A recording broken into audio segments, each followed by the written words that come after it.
கிரகணங்கிறது அறிவியல் ரீதியாக மட்டும் இல்லாமல் ஆன்மீகத்திலேயும் ரொம்ப ரொம்ப முக்கியத்துவம் வாய்ந்த ஒன்றாகவும் பார்க்கப்படுதுங்க. சூரிய கிரகணம் மற்றும் சந்திர கிரகணம் என வருஷத்திற்கு 4 இல்லைன்னா 5 கிரகணமானது நிகழுங்க. கிரகணம் நிகழும் சமயத்தில் அனைத்து கோவில்களின் நடையானது சாத்தப்பட்டிருக்கும். மேலுமே கிரகண காலத்தில் எதிர்மறையான ஆற்றல்கள் அதிகரிக்கும் என்பதால் இந்த சமயத்தில் நம்ம மந்திர ஜபம் செய்வது ரொம்ப ரொம்ப சிறப்பானதாகும். அந்த வகையில் இந்த வருஷம் செப்டம்பர் மாதம் சூரிய கிரகணமானது நிகழ இருக்குது. சூரிய கிரகணம் எப்பொழுது நிகழ இருக்கிறது? சூரிய கிரகணத்தை நம்ம வெறுங்கண்ணால் பார்க்கலாமா? சூரிய கிரகணத்தின் போது நம்ம தர்ப்பணம் கொடுக்கலாமா? சூரிய கிரகணத்தை எந்தெந்த பகுதிகளில் பார்க்க முடியும் என்பதை பற்றிய தகவல்களை தெரிஞ்சுக்கலாம். வீடியோவை ஸ்கிப் பண்ணாமல் முழுசாக பாருங்கள். நம்ம சேனலை இப்போ தான் ஃபர்ஸ்ட் டைம் பார்க்குறீங்க அப்படின்னா நம்ம சேனலை இன்னும் சப்ஸ்கிரைப் பண்ணலன்னா சப்ஸ்கிரைப் பண்ணிக்கோங்க.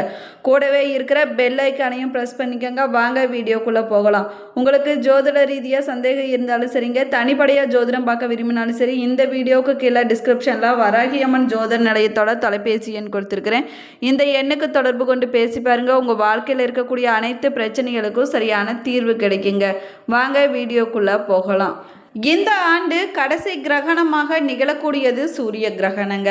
இந்த சூரிய கிரகணம் பார்த்திங்கன்னா செப்டம்பர் 21 ஞாயிற்றுக்கிழமை அன்னைக்கு நிகழ இருக்குது. அன்றைய நாளில் பார்த்திங்கன்னா மகாலய அமாவாசையும் சேர்ந்து வருவது இன்னொரு விஷயமாகவும் சொல்லப்பட்டிருக்குது. இதில் மற்றொரு சிறப்பு என்னன்னு பார்த்திங்கன்னா, இந்த வருஷம் பார்த்திங்கன்னா இரவு பகல் இரண்டும் சரிசமமாக இருக்கக்கூடிய நாள் செப்டம்பர் 21 இதனால் அன்றைய நாளில் பூமிக்கு சூரியனுக்கு இடையே சந்திரன் கடக்கும்போது பிறை வடிவில் சூரியனை பார்க்க முடியும் அப்படின்னு சொல்லப்பட்டிருக்குது. இந்த நாளில் சூரிய கிரகணமும் மகாலய அமாவாசையும் வருவது மற்றொரு முக்கியமான நிகழ்வாகவும் சொல்லப்படுதுங்க. மேலுமே செப்டம்பர் 21 நிகழ இருக்கக்கூடிய சூரிய கிரகணம் இந்திய நேரப்படி செப்டம்பர் 21 இரவு 10:59 மணிக்கு தொடங்கி செப்டம்பர் 22 அதிகாலை 3:23 வரை கிரகணமானது நிகழ இருக்குதுங்க. மேலுமே நள்ளிரவு 1:11 மணிக்கு கிரகணம் உச்சமடையும் அப்படின்னு விஞ்ஞானிகளால் சொல்லப்பட்டிருக்குது. இந்திய நேரப்படி இரவு நேரத்திலேயே சூரிய கிரகணம் நிகழ இருப்பதால் இந்த கிரகணத்தை இந்தியாவில் பார்க்க முடியாதுன்னு சொல்லப்பட்டிருக்குது. அதனால தான் மகாலய அமாவாசை விரதம் இருந்து தர்ப்பணம் கொடுக்கக்கூடியவங்க செப்டம்பர் 21 காலை சூரிய உதயத்திற்கு பிறகு காலை 6 மணி முதல் 11 மணி வரையிலான நேரத்தில் உங்களுடைய முன்னோர்களுக்கு நீங்கள் தர்ப்பணம் கொடுக்கலாங்க. நீங்கள் மகாலய அமாவாசை விரதத்தை கடைப்பிடிச்சிட்டு வந்தீங்கன்னா அன்றைய நாளில் இரவு 9:30 மணிக்கு முன்பாக உங்களுடைய விரதத்தை நீங்கள் நிறைவு செய்து கொள்ள வேணுங்க.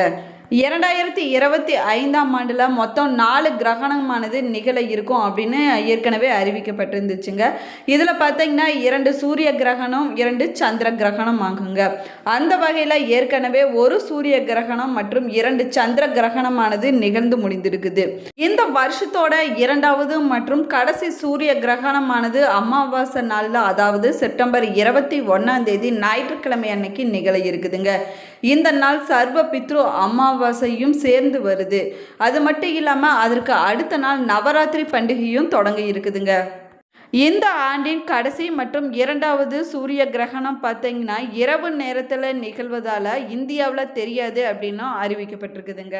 கிரகணம் எங்கெல்லாம் தெரியும் அப்படின்னு பார்த்தீங்கன்னா, இந்த சூரிய கிரகணம் இந்தியாவை தவிர தெற்கு பசிபிக் பெருங்கடல், நியூசிலாந்து, ஆஸ்திரேலியா, ஆப்பிரிக்கா, இந்திய பெருங்கடல், அட்லாண்டிக் பெருங்கடல், தென் பெருங்கடல், பாலிசீனியா மற்றும் மெலனேசியா, நோர்பர்க் தீவு மற்றும் நியூசிலாந்து போன்ற நாடுகளில் தெரியும் அப்படின்னு அறிவிக்கப்பட்டிருக்குதுங்க.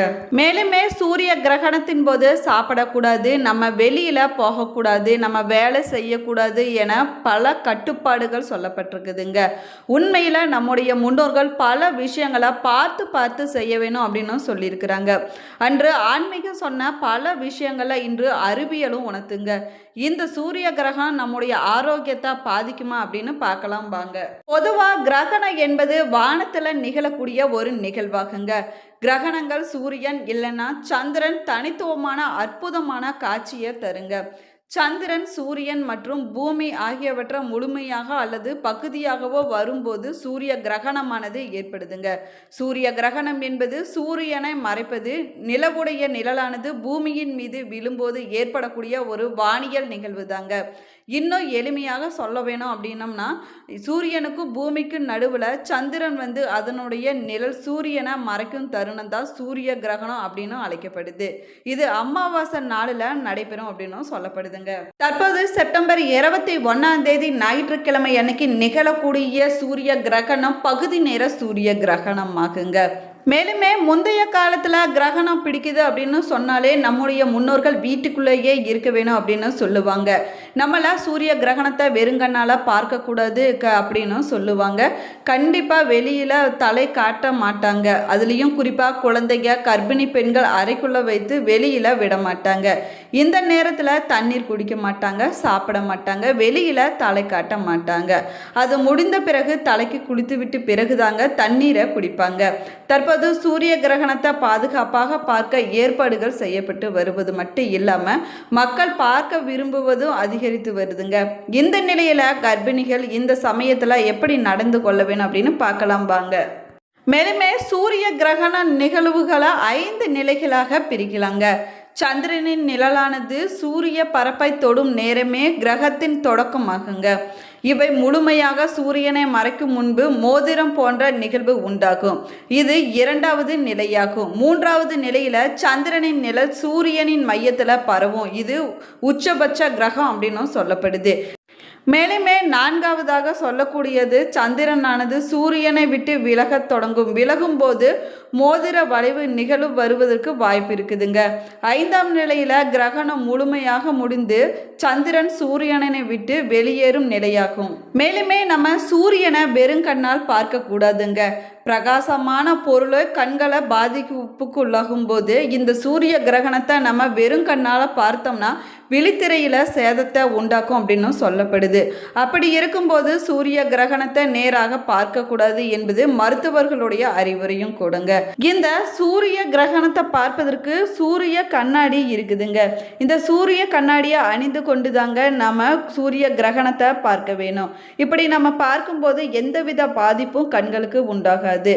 இதற்கென்று தயாரிக்கப்பட்ட கண்ணாடியை அணிந்து கொண்டு பார்ப்பதனால நம்முடைய கண்களில் எந்த ஒரு குறைபாடும் உண்டாகாதுங்க. சூரியனுடைய கதிர்கள் பூமியின் மீது படாமல் தடைப்படும் போது இயற்கையான மாற்றங்கள் நடைபெறும்.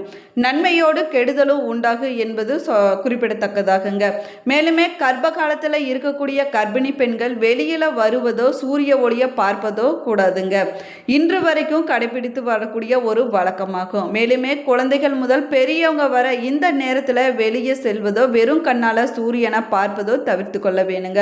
அதுலேயும் குறிப்பாக பார்த்தீங்கன்னா கர்ப்பிணி பெண்கள் வெறும் கண்ணால் சூரியனை பார்க்கக்கூடாதுங்க. சூரிய கதிர்வீச்சு கர்ப்பிணிகளின் வயிற்றில் பட்டால் கருவில் இருக்கக்கூடிய குழந்தைகளை தாக்குவதற்கான வாய்ப்பு இருக்குதுங்க. அதுலேயும் பலவீனமாக இருக்கக்கூடிய பெண்களுக்கு இந்த பாதிப்பு கண்டிப்பாக ஏற்படும் அப்படின்னு சொல்லப்பட்டிருக்குது. இந்த கதிர்வீச்சு தாக்கத்தால் குழந்தைகளுக்கு மாற்றங்கள் உண்டாகவும் வாய்ப்பு இருக்குதுங்க. இது ஆன்மீகம் பல நூற்றாண்டுகளாக வலியுறுத்தி வந்தாலும் அறிவியல் பூர்வமாகவும் நிரூபிக்கப்பட்டிருக்குதுங்க. இந்த நேரத்தில் எந்த விதமான வேலையும் கர்ப்பிணி பெண்கள் செய்யக்கூடாது. எதுவுமே சாப்பிடவும் கூடாதுங்க. எந்த பொருளையும் தொட்டு எந்த வேலையும் செய்யக்கூடாது. அதனால தான் சமைத்த உணவில் தர்பை போட்டு வைக்கக்கூடிய வழக்கம் வைத்திருக்கிறாங்க. ஆய்வின்படி பார்த்தோம்னா வானில் நடக்கும் ஒரு நிகழ்வு அளவே இதை வெறும் கண்ணால் பார்க்கக்கூடாது என்பது உண்மை அப்படின்னு நிரூபிக்கப்பட்டிருக்குது.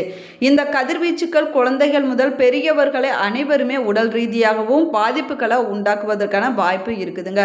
அதுலேயும் குறிப்பாக பார்த்தீங்கன்னா கர்ப்பிணிகளையோ கருவில் இருக்கக்கூடிய குழந்தைகளையோ பாதிப்பதற்கான வாய்ப்புகள் அதிகமாகவே இருக்குது அப்படின்னும் சொல்லப்பட்டிருக்குது. இதை தவிர்ப்பது உண்மை என்றும் சொல்லப்பட்டிருக்குதுங்க. கிரகணம் நிகழக்கூடியது குறைந்த நேரமாக இருந்தாலும் அந்த நேரத்தில் நம்ம வெளியில் செல்லக்கூடாதுங்க. ஒரு இடத்துல அமைதியாக இருக்க வேணும், பாதுகாப்பாக இருக்க வேணும் அப்படின்னும் சொல்லப்பட்டிருக்குது. கிரகணத்தின் போது உணவு சாப்பிட்டோம் அப்படின்னம்னா செரிமான கோளாறுகள் உண்டாக்கும். மேலும் பல உபாதைகளை உண்டாக்கும் அப்படின்னும் சொல்லப்பட்டிருக்குதுங்க. கிரகணம் நிகழ்வதற்கு 2 மணி நேரத்திற்கு முன்னாடியே நாம் சாப்பிட வேணும். கிரகணம் முடிந்த பின்னாடி குளித்து விட்டு வீட்டையும் சுத்தம் செய்த பிறகு தாங்க நாம் சாப்பிட வேணும் அப்படின்னு பெரியவங்க சொல்லியிருக்கிறாங்க. ஏன்னா சூரியனுடைய எதிர்மறையான கதிர்வீச்சால் பூமியில் படர்ந்திருக்கக்கூடிய கிருமிகள் அழிக்கவே வீட்டை சுத்தம் செய்கிறோம். இது அறிவியல் பூர்வமாகவும் நிரூபிக்கப்பட்டிருக்குதுங்க. இந்த பதிவு உங்களுக்கு பயனுள்ள தகவல்களை கொடுத்துருக்குன்னு நினைக்கிறேன். இந்த பதிவு உங்களுக்கு பிடிச்சிருந்தால் லைக் பண்ணுங்கள், ஷேர் பண்ணுங்கள், கமெண்ட் பண்ணுங்கள். இன்னும் நம்ம சேனலை சப்ஸ்கிரைப் பண்ணலன்னா சப்ஸ்கிரைப் பண்ணிக்கோங்க. கூடவே இருக்கிற பெல் ஐக்கானையும் ப்ரெஸ் பண்ணிக்கோங்க. Thank you friends. மேலுமே நீங்கள் எந்த மாவட்டத்திலேருந்து பார்க்குறீங்க என்பதையும் மறக்காமல் கமெண்ட் பாக்ஸில் கமெண்ட் பண்ணுங்கள். நீங்கள் சூரிய கிரகணம் சந்திர கிரகணம் ஏதாவது பார்த்துருந்தீங்கன்னா மறக்காமல் உங்களுடைய கருத்துக்களை கமெண்ட் பாக்ஸில் கமெண்ட் பண்ணுங்கள். தேங்க்யூ.